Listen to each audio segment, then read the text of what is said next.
2-minute warning to briefing. 2-minute warning to briefing. Thank you.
Okay, we have a very special guest, a return guest, shall I say, Brian Deese, our NEC director, who's going to give some brief comments on the data out this morning, answer a couple of questions, and then we'll proceed from there. So with that, I'll turn it over to Brian Deese. Thanks, Jen. Good to be with you all today. I just at the top wanted to make a couple of points about of context on our current economic situation, and then happy to take questions that you have. So 4 quick points. First is the context on our economic recovery. We've learned, based on data that we received over the last several days, that in 2021, our economy experienced the largest single drop in the unemployment rate on record in the history of the country, down to 3.9%. The most jobs created in any year on record, 6.4 million. The strongest economic growth of any year in nearly 4 decades, coming in between 5 and 6% over the course of 2021 in all likelihood. And real household income that is taking into account of price increases increased in 2021. So just to repeat that context, the largest decline in unemployment, the most jobs created, and the strongest economic growth in nearly 40 years. The second point is we got December price data today, and I would note that we saw a welcome deceleration in the rate of price increases in a number of respects. In the headline price increase data, we saw a decline month to month to 0.5%, down from 0.8% in the month before. It's still too high, but moving in the right direction.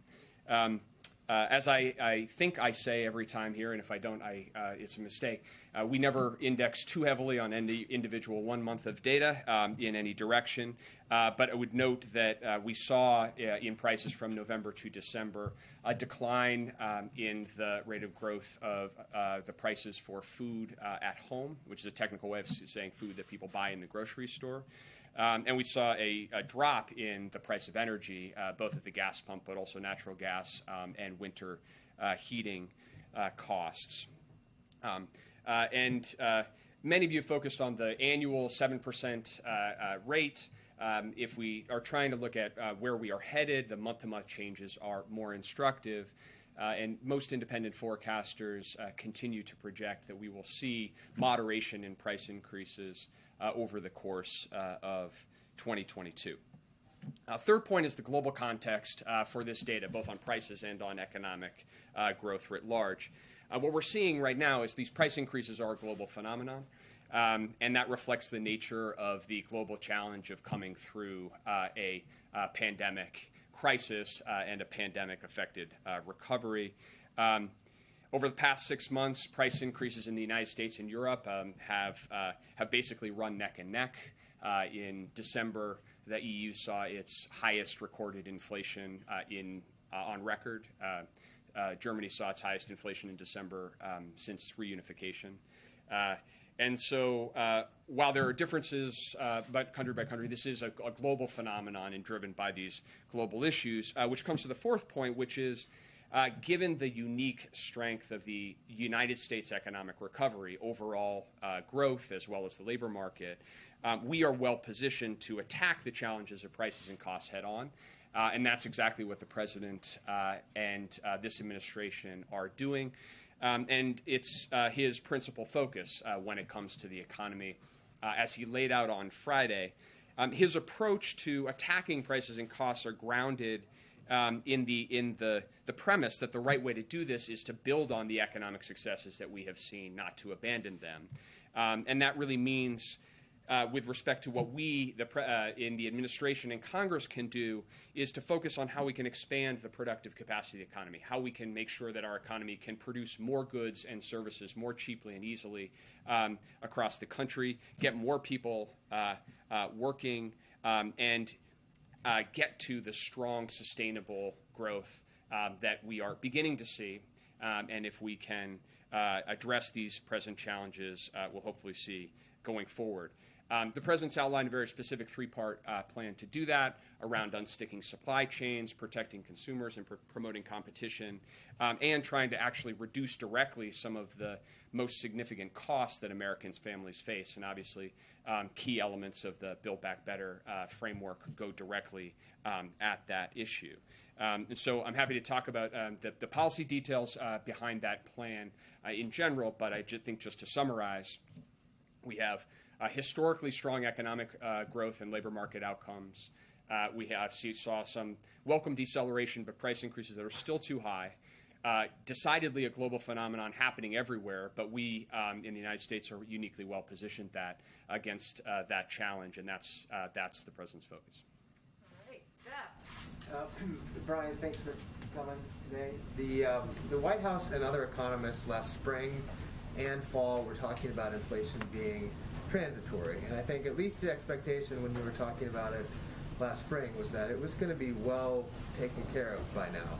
What did you get wrong? What did economists writ large get wrong? And why should Americans be confident when you say prices are going to get better later this year? So I think that if we look at the situation earlier in the year, a number of projections and forecasts have come out differently than we anticipated. If you look at employment, for example, virtually nobody was projecting that we would see unemployment fall as quickly as it has and get to 3.9% by the end of this year. That's 4 years faster than the median forecaster.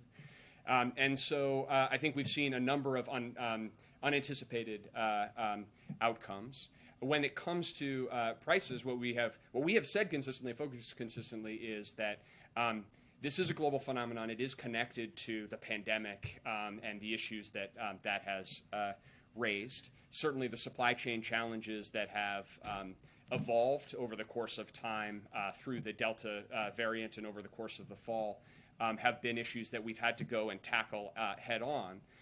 But I think that the nomenclature aside, we find ourselves in a position now where we're looking forward, and most forecasters are projecting that the price increases will moderate. Our focus here is looking at what are the concrete, practical steps that we can take to try to help ensure that outcome and try to help accelerate relief where we can, where we appropriately can. So when it comes to something like the supply chain challenges, those manifested more significantly than people were anticipating over the course of the summer and early fall, both because of COVID factors, but also buying behavior of major retailers and major freight movers. And so we went into action over the course of the fall to try to help address those issues and the bottlenecking we were seeing at ports. Made very significant progress on that, 40% decline in the amount of time that a container is sitting at the dock. And at the same time, we still have work to do on that front, which is why even this month we're going to take additional steps with ports across the country to set up inland locations to move products and impose new fees on empty containers that are sitting idle at our ports. So we're going to stay at that and other issues, and we believe that that's the best way that we can, again, help to expand the economy's capacity to deliver goods and services to the American people. But is it the supply chain then essentially that is the reason for the incorrect forecast 10 months ago? Look, I think that our focus now is on assessing where we are and trying to address the issues in front of us in an effort to try to accelerate the course of the recovery. As I said, this has been a unique year on a lot of accounts. And so we find ourselves in a uniquely strong economic position on a number of counts, and we've got price increases that we need to tackle, and that's our focus. Thank you, Jen, and thank you, Brian, for being here. I have a quick question on some of the practical matters that you've talked about. Are you taking any steps to help people afford food, despite the figure that you mentioned that month to month the prices have gone down? My colleagues are reporting about how people are finding shortages on the shelves, how the stuff that is there is more expensive. Is there anything you can do to help families pay for that food? Well, I would say a number of things. One is when the president came into office, he prioritized early passing the American Rescue Plan. The American Rescue Plan has historic investments in actually addressing food insecurity for people who couldn't afford food. As a result, we saw hunger in the United States decline in 2021. It also included the child tax credit, another resource that are going directly to families to help address the typical costs that they face on a monthly basis. And as a result, we saw child poverty fall by 35 to 40% in America over the course of 2021. And we saw, as I mentioned, we saw some welcome deceleration in the increase in the cost of food this month, and we're going to keep focused on those ways that we can address the typical pocketbook issues that the American people face. And this is one of the issues why the core economic logic behind the president's, behind the Build Back Better plan is important in this context. Because for working Americans who are benefiting from a strong labor market and more job opportunities, but also struggling with costs not only of food, but costs of child care or the costs of health care. The components of the Build Back Better plan would directly address those issues by providing a tax cut to families directly in their pocketbook, and then reducing other of their most salient costs. So for a lot of the families that you're talking about, if they only had to pay 7% of their income in child care, that would free up a lot of resources to invest in other monthly needs. So, and short of that passing, and separate from what you have already done, the measures you mentioned, is there anything new you can do to help the food situation? Well, I would say first, what we have done is historic and has made a big difference. Number two, our central economic legislative priority is getting those elements of Build Back Better in place. And part of the urgency of that is to address precisely the challenges that you are identifying. And beyond that, we are looking at ways that we can unstick elements of the supply chain that may be getting in the way of, for example, physical product getting to market. And certainly, we have seen over the course of this fall, we've seen concerns about product shortages in particular categories and otherwise. What we've seen overall, if you look at retail inventories, including grocery store inventories, they're actually higher now than they were pre-pandemic, so in a pretty healthy place. But that doesn't mean that there's logistical challenges at bottlenecks that may be localized. And to the degree that we can work with private sector companies and help, ease the challenges in their private sector supply chain, certainly we will remain open to doing that. One question on the global challenge, since you mentioned it, the president mentioned it today. Can you talk about how much you believe China's latest round of lockdowns and its zero case doctrine is having an impact on inflation, since obviously it's impacting the global manufacturing? And has the administration had any conversations with China about the factory workers, about the lockdowns? Yeah. So there's no question that the global nature of the pandemic affects global supply chains and has affected the flow of goods across economies. One of the things that we did earlier this fall was actually set up what we call an early warning system, working with a number of our American companies that rely on sourcing input components or products from Southeast Asian countries to identify where there might be COVID outbreaks in those countries.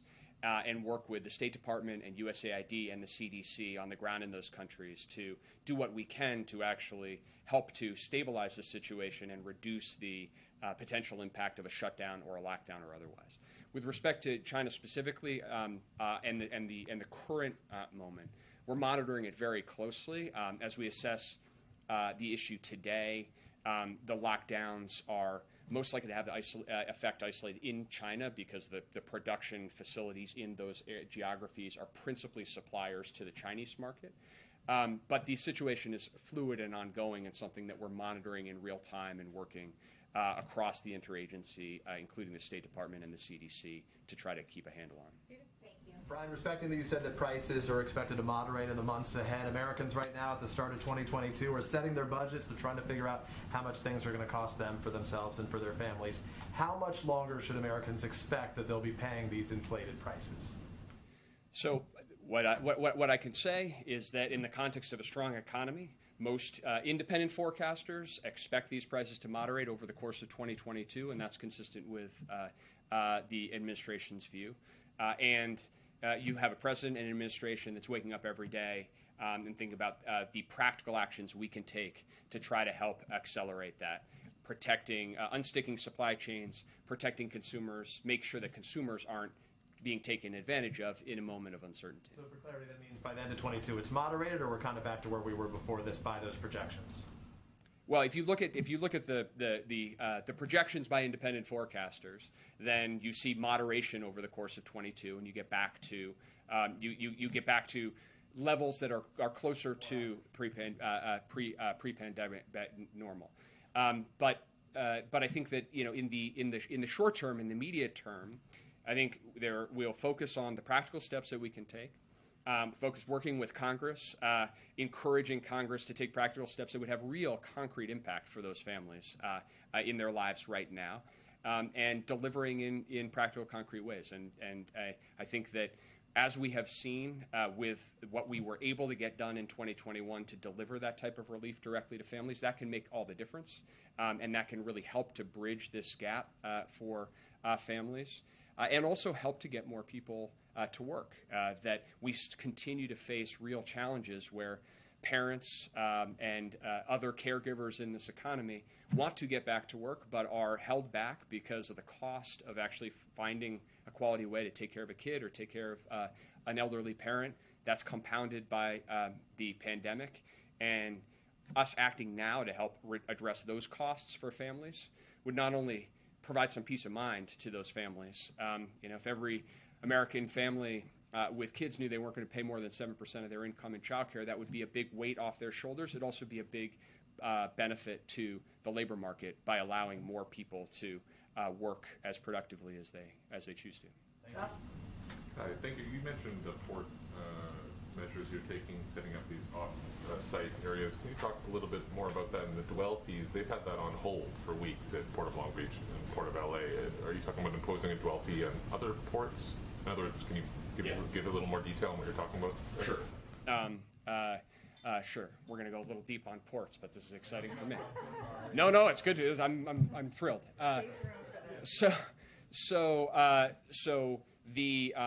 The first issue of the inland ports, and the idea here is relatively simple, which is if you're having to offload all of the containers at one location, it creates a bottleneck. It means fewer things moving through. If you can push that product out to facilities inland, then you can increase the throughput. We've taken steps at the Port of Savannah to open multiple ports, and we've seen real progress there, reduction in the backlog coming into the Port of Savannah quite noticeably. So we're going to take action at the Port of Oakland, finalizing inland port opportunities there, basically running the same play there as well. And we're working through the national port associations to basically work with any port that sees that as an opportunity to try to deploy that. And we have money that we have been able to deploy associated with the president's infrastructure legislation to try to help move that as quickly as possible. On the dwell fees, there's the issue around the fees on import containers that they have identified and said they're willing to impose. Just the threat of doing that was actually quite effective at getting the ocean carriers to move on their own and provide incentives, carrots and sticks to move that through. Now, this month, they are focused on a fee on export containers, basically the empty containers that are sitting idle that need to be moved off and shipped off in order to create more space. And they have announced that they will impose those fees by the end of the month. But as you know, part of the announcement of those fees is to give everybody an opportunity to figure out, is there a more efficient way to solve this than the imposition of those fees? But that's where things stand. Forgive me, both you and Jen, for asking about the Fed. On December 1st, you said that the president would be making choices in the coming days on the 1st. And you said that part of the reason to make those picks was so people could, quote, face squarely head on the economic challenges that we face, the governors can. So at the time, we're talking about imminent picks that would help the central bank, who the president is now banking on to help fight inflation, see around corners and address crises. 6 weeks later, we don't have picks. So I guess my question is, what's the holdup? What changed? And do you think that 6-week delay is having an impact? I mean, you're relying on the Fed to be able to help curb inflation, and they don't have a full bench.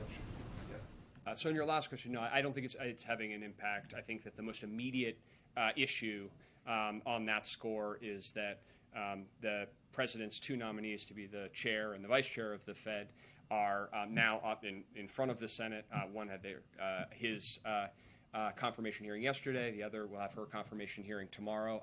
And Senate moving expeditiously to confirm both of those nominees is important, and we are grateful to the leadership, the committee leadership of Chairman Brown and others in the Senate for moving quickly, and that is important. At the same time, we are working closely with congressional leadership to finalize those additional nominees, and are confident that we can move them on a schedule that will mean that they will be in place at the appropriate cadence. So I don't have any news for you today about that personal announcement, but is inflation like a ball game when you're making these considerations in terms of considering particular candidates one against the other, or is it part of a range of factors? So I think the president laid out his thinking relatively, in a sort of relatively detailed way in the context of announcing Chairman Powell and Governor Brainerd for the positions that he's nominated them to. And I think that basic approach extends to the other chairs as well. So obviously expertise, independent judgment, and proximity to the range of issues that the Fed is facing. Obviously, central among them is charting a course of monetary policy that sustains the strength of recovery and achieves the dual mandate while making sure that prices are not entrenched, but also facility with other front and center issues like financial regulation and the financial threats associated with climate change. Mary, and then we'll have to wrap it up. But you mentioned that you expect prices to moderate over the course of the year, but how worried are you that consumers and businesses are starting to expect inflation is here to stay and will act accordingly, especially as many workers aren't feeling any increase in wages due to the increase in prices? So it's a concern, and it's why you heard the president on Friday reinforce that the Fed should and needs to have the independence to act to make sure that prices don't become entrenched. I would say that if you look at the market, you haven't seen a noticeable move in long-term inflation expectations as of recently, and so it's a concern, but it's also part of why we think that acting in the way that we've laid out and respecting the independence of the Fed is the right approach. And I think that for typical people who are working and thinking about their household budgets, for many of them, they've never seen a labor market that offers as many job opportunities as they have right now. For people in the bottom 40% of the income distribution, wage increases are up at historic levels, which creates new opportunities. And for many people, they are taking this opportunity to start new businesses and innovate. We've seen the rate of new applications for small businesses increase by 30%, and that's an opportunity for those people and the people that they will employ, but also a real driver of innovation and a signal of the health and the kind of economy and economic growth that we can drive if we keep at this. And the last thing I would say is that for those typical folks sitting around the kitchen table thinking about this coming year, the largest single costs that families face are healthcare, childcare, the cost of a home, and we have concrete, practical, straightforward ways to deliver relief on those costs and to do so in a way that wouldn't add to aggregate demand, wouldn't create an inflation concern, would be fully paid for across time. And in fact, the principal long-term economic impact would be to expand our economy's productive capacity by getting more people into the workforce. So that's why our focus and our work on Build Back Better continues. And I guess we will leave it there. Oh, no, we have one more. Okay. Build Back Better, would the White House support adding a work requirement like Senator Manchin has discussed to the child tax credit as part of the package? So I think the president has spoken to the importance of the child tax credit and his views on that topic. I would say that if you look at the child tax credit itself, 97% of the recipients of the child tax credit are working, and among the remaining 3%, the majority are grandparents or people with disabilities. So I think that you have a tool that is delivering relief to working families right now. And in fact, what we've seen over the course of 2021 is that as that tax cut was delivered to families, we actually saw labor force participation and the employment to population ratio increase, meaning that we saw more people get into the workforce. And that's consistent with evidence historically and in other countries where they have similar child allowances, where you've seen no evidence of a negative impact on labor force participation, and in some cases a positive impact because it frees people up to work more. So certainly the president is focused on how to get more people working and make sure that that people have opportunities in this labor market, and the child tax credit is actually a very well-designed tool to do that. It sounds like at a minimum the White House doesn't think it's necessary or it's redundant or as part of the package. Yeah, certainly the child tax credit operates in a way that goes to working families and does not create any disincentive for people to work, and if anything, would help more families and more people get into the labor market. All right. Can Thank I you, ask Brian. more about the global phenomenon? All right, kick it out. All right, last one, Raquel, on its way out. Thank you so much, Brian. What do you make of statements that the pandemic will not be the #1 public enemy for the global economy this year, but it will be inflation and how central banks around the world could be the #1 enemy of the global economy? How central banks respond to inflation and inflation? Well, what I'd say to that is they're interlinked, and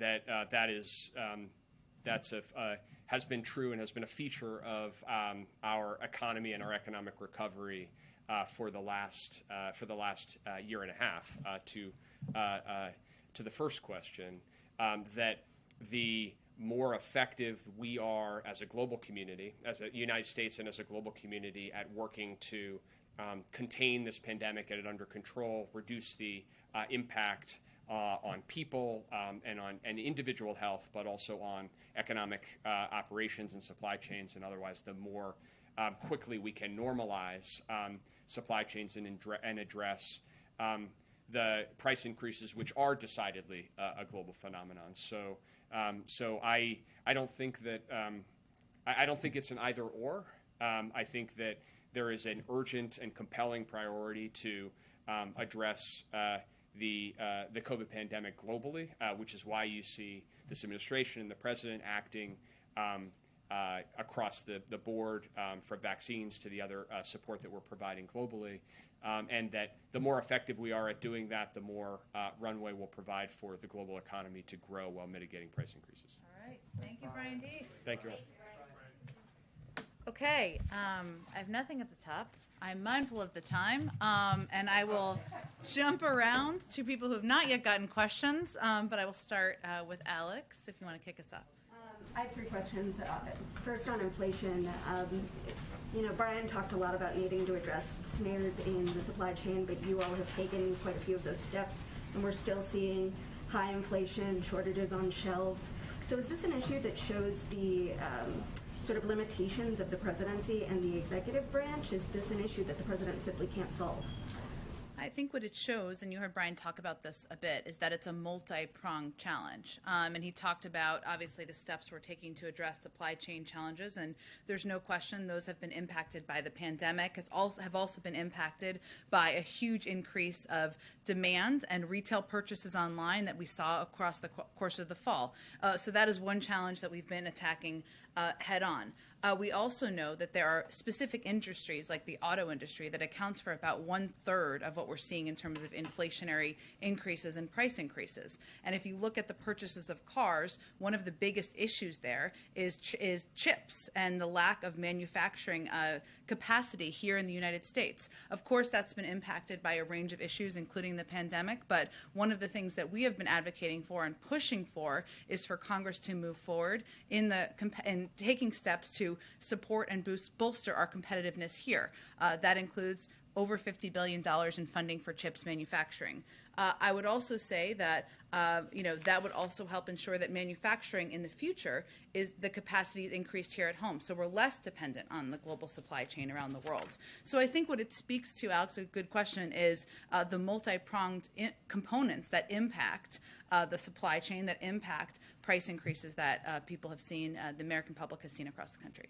Do you have an update on how the Iran talks are going over the JCPOA? Sure. Is the administration satisfied with how they're going? So I know there's been a lot going on. This has certainly been happening.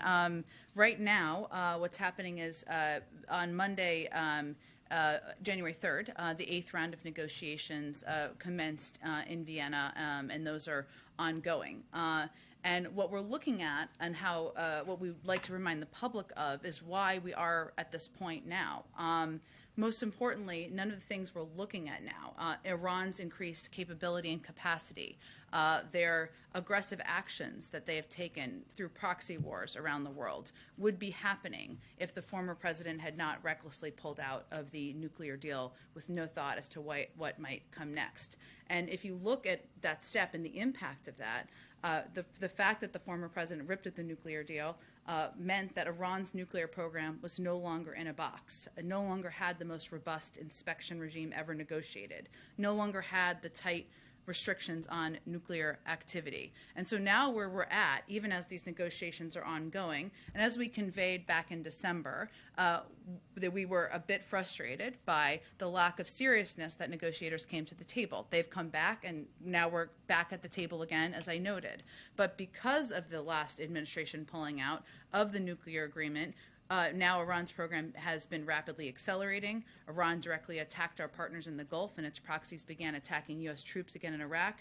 And the United States had become totally isolated internationally. So what we've been working to do is rebuild those relationships, our partnerships with countries around the world, get back to the table so we can have that increased capacity and ability to see what is happening with the program. But right now the negotiations are ongoing, and we're, of course, eager to see the diplomatic path move forward. On voting rights, you guys have talked about yesterday's speech and the president's actions this week as him showing that he's putting his whole presidency behind this issue. But if it doesn't pass next week, what does that say about his presidency and his political clout?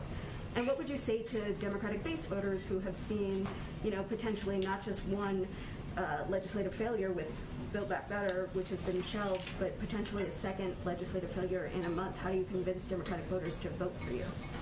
Well, what I think we would say to any American, whether they're Democratic-based voters or not, is that the majority of the American public elected the president to do hard things and to fight for hard things, including fighting for issues that may feel like an uphill battle, but that are vitally important to protecting fundamental rights of the American public. Every single major legislative effort that the president has undertaken that he's been a part of has been subject to all manner of speculation and criticism about whether it would happen or not. And if the president paid attention to that, he probably wouldn't have run for president to begin with. So his view, and I think the view of many in the Senate and many Americans, including the activists you referenced, is that it is time to fight, that protecting people's fundamental rights, this is a defining moment that will divide everything before and everything after, when the most fundamental American right that all others flow from, the right to vote and have your vote counted, is at risk. And he is going to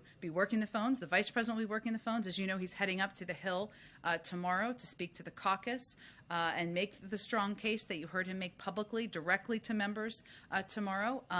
And, I think that's evidence that he's going to fight even when it's hard. Go ahead, Mike. If I could ask just two questions on COVID testing. So about 3 weeks ago, you and I had an exchange in this room in which I that made it sound nefarious. I don't remember it that way. Nefarious, but I posited a bunch of questions that you couldn't answer about when the tests would be available, how many Americans would be able to order per family, when they would be rolling off the, actually rolling off the factory floors, but then delivered to people and in their hands. Sure. It's now 3.5 weeks later. Are there any answers to any of those questions yet? Well, I would say first we've put out a number of steps that have been taken since that point in time. The pleasant and democratic exchange we had in this briefing room a few weeks ago, Mike, but including a number of contracts have been signed. There was an RFP, a request for proposal, that was put out. It was important for us to take the time to assess and work closely with manufacturers and distributors to understand what they can ship and by when. Of course, it's vitally important when this website goes up and people are ordering it that they actually get what they order, right? So that's what we've been working on. So a number of those contracts have been signed. We expect that the first of delivery of these contracts will be arriving by early next week, which is a good sign. We expect to also have details, or everyone can expect we'll have details that we put out on the website, as well as a hotline later this week, more specifics about exactly the questions that you've been asking. So the American public can expect that later this week. And we also expect to have all contracts awarded for the $500 million over the course of the next 2 weeks. So that's the status of where things things stand. I would also note that in that period of time, we've also been distributing 50 million tests to community health centers and rural health centers. We've also expanded our federal testing capacity, including right here in Washington, D.C., in New York, Philadelphia, New Jersey, other places that have been impacted. We made an announcement about providing additional funding and testing capacity to schools today. And tomorrow, the president will be providing an update on COVID and on our ongoing effort to fight the virus, and providing an update on more we're going to continue to do. So that's what we can expect, but I would say we've made a great deal of progress in the last few weeks. Just to follow up on that, Yeah. fair to say that with half of January finished and the first of the doses beginning to arrive maybe by next week, that there's no way that 500 million tests are going to be delivered and in the hands of Americans by the end of this month. Well, that's why we said at the time that we would begin to get these tests, and they would begin to go out to the American public in January. And we're exactly on track for that. And then the second question, it goes back to the summer. One Yep. of the things you guys have said repeatedly is that the reason that you're having to take the kind of steps that you just talked about is because there wasn't the capacity in the system to produce the tests so that they would be more available now. Back in the summer when demand for tests dropped off because Americans were more interested in getting vaccinated, and the CDC was saying, hey, if you're vaccinated, you don't need to test, and so understandably demand dropped off. Why didn't the administration do what the federal government does in many emergency anthrax vaccines and others, which is to create a government market for tests and say to test makers in May and June of last year, we will guarantee that we'll buy a billion test kits, keep manufacturing them, don't stop.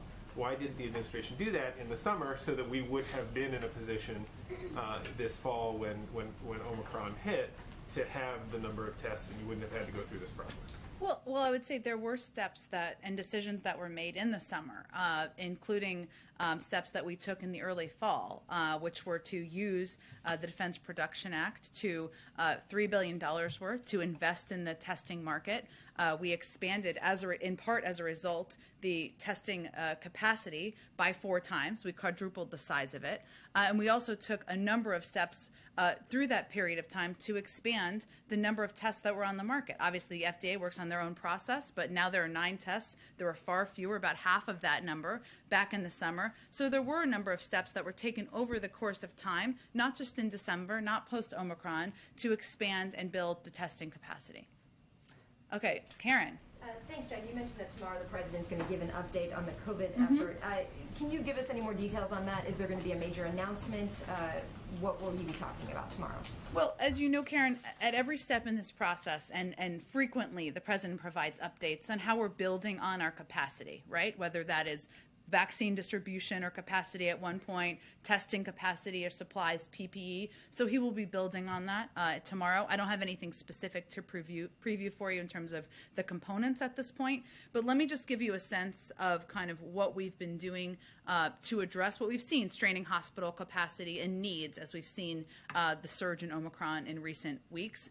To date, and he'll talk more about this tomorrow and build on it, is my point here. So we have helped more than 38 states and territories and deployed over 2,100 federal personnel and thousands of ventilators, ambulances, and other critical supplies. In addition, more than 13,000 National Guard members have been activated in 48 states to support vaccination, testing, and clinical care. These deployments are fully paid for, of course, by the federal government. Hundreds of military doctors and nurses are already on the ground in New York, New Hampshire, Vermont, Pennsylvania, Indiana, Michigan, Wisconsin, Minnesota, Missouri, Arizona, New Mexico, with more to follow, and we're building on that. And this is all in addition to the hundreds of FEMA and HHS clinical staff. We've also shipped nearly 5.5 million pieces of PPE, from hospital gowns to N95s to gloves in the last 2 weeks alone. And we've also invited our FEMA administrator to come and give you guys an update. Hopefully we'll be able to do that by the end of the week. But point is, we've been deploying a number of federal resources, and the president will talk more about specifics and more steps to build on that tomorrow.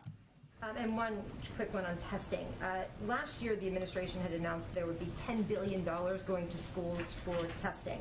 Today, the president last week specifically brought up that $10 billion when he made a pretty forceful statement about keeping schools open. Today, the administration announced 10 million tests per month will be going to schools. What's the accounting for the $10 billion? Did schools use that? Is that money gone? And that's why there's now a need for these additional tests to be sent out directly. Well, the funding and money went to states to distribute to local school districts.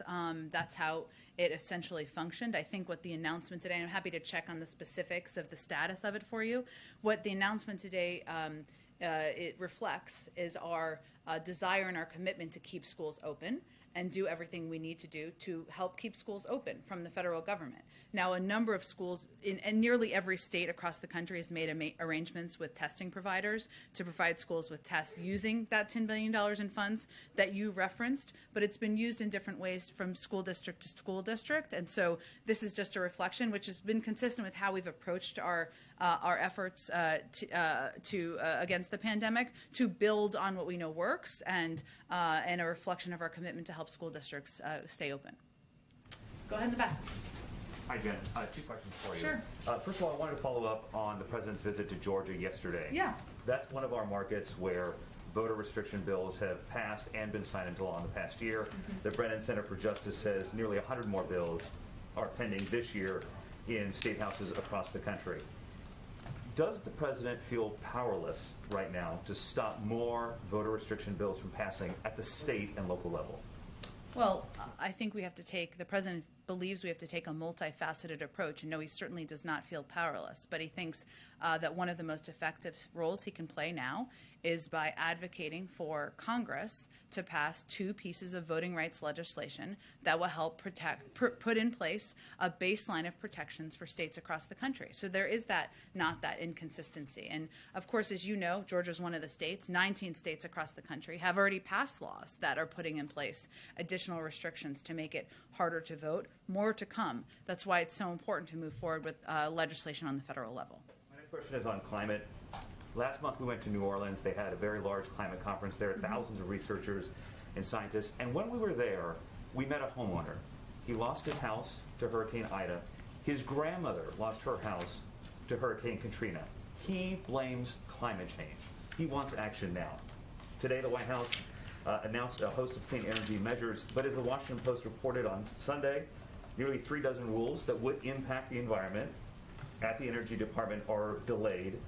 The president's climate plan is stuck in the Senate at the moment. So does the president have a sense of urgency about climate? And if so, how is it not just important to the president, but urgent? Well, I would say that the president is eager to get climate legislation passed, and there's an enormous, historic, largest ever investment in addressing the climate crisis in his Build Back Better agenda and plan. Of course, he wants to get that across the finish line, but he is not waiting for Congress to act. That is why he has taken steps to tackle superpollutants, phasing down HFCs, rallied the world on methane in Glasgow, stood with auto workers and America's big car manufacturers to roll out plans to boost electric vehicles, put America on track to ensure that 1 of every 2 cars sold will be zero emissions within the decade. He's going to continue to take steps. He's taken a number of steps that he has the ability to take to address the climate, to adjust the climate crisis, and of course he wants to get his legislation across the finish line. I think the point you raised is a really interesting one. I mean, there is a startling statistic that something like 1 in 3 Americans is impacted by extreme weather across the country. You referenced a specific storm. There are storms that have taken place in the Northeast and the Northwest.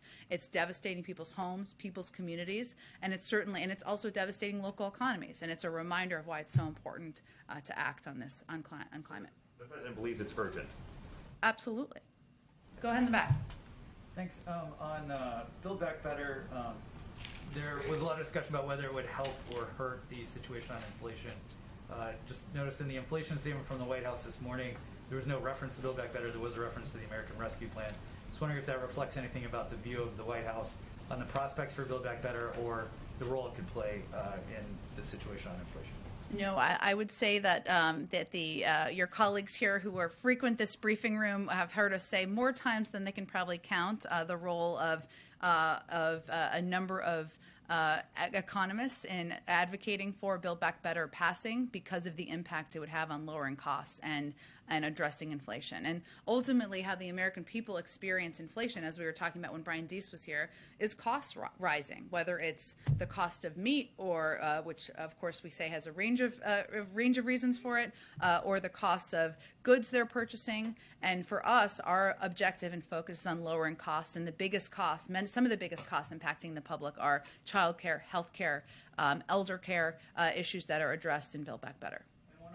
COVID in the briefing this morning, Jeff said you're in the process of, quote, strongly considering options to make more high-quality masks available to all Americans, but I don't think they really got into specifics on that. Can you share any of the options that you guys are looking at on that? I don't have more details. I would just echo what Jeff said, is that we are strongly considering that and certainly want to ensure that everybody has the necessary protections as we continue to fight the virus. Go ahead in the back. Let's see. Go ahead, Jonathan. Okay, thank you. 3 years ago, a New Jersey college student was murdered after getting into a fake Uber.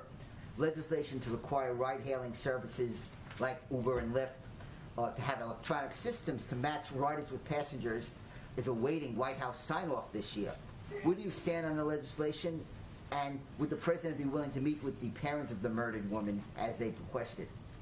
Well, I think you're referring to Sammy's Law, and I remember that story well. I don't know anybody who saw it or read it who wasn't deeply impacted by it. We are committed to ensuring that the safety of all passengers, including those in rideshare, and we'll work closely with Congress to ensure federal oversight of rideshare companies to protect other parents from the tragedy of Sammy's parents have gone through, and her friends and her entire community. We've met, members of the administration have met with her family and continue to be in touch on this important issue. We thank them for their continued advocacy. In terms of a meeting with the president, I just don't have anything to preview at this point in time. And one other question. Transportation Department is accelerating a pilot program to allow truck drivers under age 21 to drive across state lines, which safety advocates say could hurt truck safety at a time where deaths in truck crashes are up more than a third over the last decade. Why is the administration prioritizing that issue over other safety measures such as emergency braking, speed control devices, which the National Transportation Board has among its most wanted safety improvements? Well, we're certainly very mindful of safety. The reason this was included in the Bipartisan Infrastructure Act is because we need to address the shortage of drivers, which is impacting, of course, the transferring of goods and then the cost of goods on the shelves, right? So, but we are approaching this and ensuring it's implemented in a way that sets a high bar for safety and quality. Registered Apprenticeships offers critical structure on this front, which includes ensuring that training programs are held to defined standards and includes significant supervised and paid on-the-job training, including with skilled driving mentors. And all pilot participants in this program have to be trained on trucks equipped with cameras, automatic emergency brakes, and speed limiters. And we want to make sure it's as safe as possible while also addressing the need to have more drivers so that we can move more goods and lower the cost for Americans across the country. Did I get to everyone so far? Oh, go ahead. Oh, no, go ahead. Go ahead. Thanks for the question, Jen. Yesterday, during his speech in Georgia, President Biden only very briefly mentioned the provisions of the Let America Vote Act that deal with gerrymandering and getting money out of politics. Those provisions actually poll better in public polling frequently than sort of the broader stuff about protecting the right to vote. Throughout this process, Biden's been very focused, the president, on those right to vote provisions. Why hasn't he talked more about those gerrymandering provisions, about the provisions about getting money out of politics, which do seem to be quite popular with the public? I would say first what the president's objective was going into the speech yesterday was to make very clear to the American public what was at stake and exactly what it means when we say your vote is being suppressed across the country. Because sometimes this is what's on his mind, I should say, we shorthand and we talk about legislation or the status or the meeting with this person or that person, and the American people's, their eyes glaze over because that doesn't mean anything to them. So the objective in the speech yesterday for him was to really spend the majority of time talking about what the impact was, why this was such a dire issue, and what was at stake, and why it was important to potentially make changes to Senate rules in order to get this legislation passed. So I wouldn't overread into how many words he spent on different pieces of legislation. He cares deeply about both of these pieces of legislation. He wants to sign them into law. And then, yeah, go ahead. Sort of relatedly, Senator Romney today basically said, I'll use the exact quote, that the speech yesterday that the president gave was, quote, going down the same tragic road taken by President Trump and casting the doubt on the reliability of American elections. Does the White House have a response to that? With all due respect to Senator Romney, I think anyone would note there's a night and day difference between fomenting an insurrection based on lies totally debunked by 80 judges, including Trump-appointed ones, and election authorities across the country, and making objective, true statements, which is what the president made yesterday about the effects of a coordinated nationwide effort to undermine the constitutional right to vote. I know there has been a lot of claim of the offensive nature of the speech yesterday, which is hilarious on many levels, given how many people sat silently over the last 4 years for the former president. But I would note that in our view, and the president's view, what is far more offensive is the effort to suppress people's basic right to exercise who they want to support and who they want to elect. That's not a partisan thing, and that was why he gave such a strong speech yesterday. Go ahead.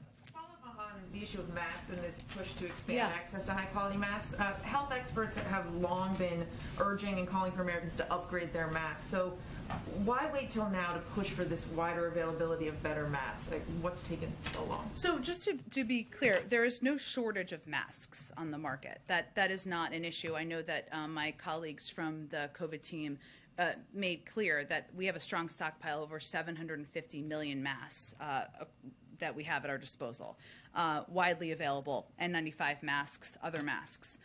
What the CDC director conveyed is that they're in the process of updating information on their website to help address and answer these questions. Their guidance currently is a well-fitted mask, but what we're trying to do is continue to be responsive to what people's needs are across the country and make sure they're getting the supplies where we need them. But there's no shortage. There is a wide 750 million masks that we have available.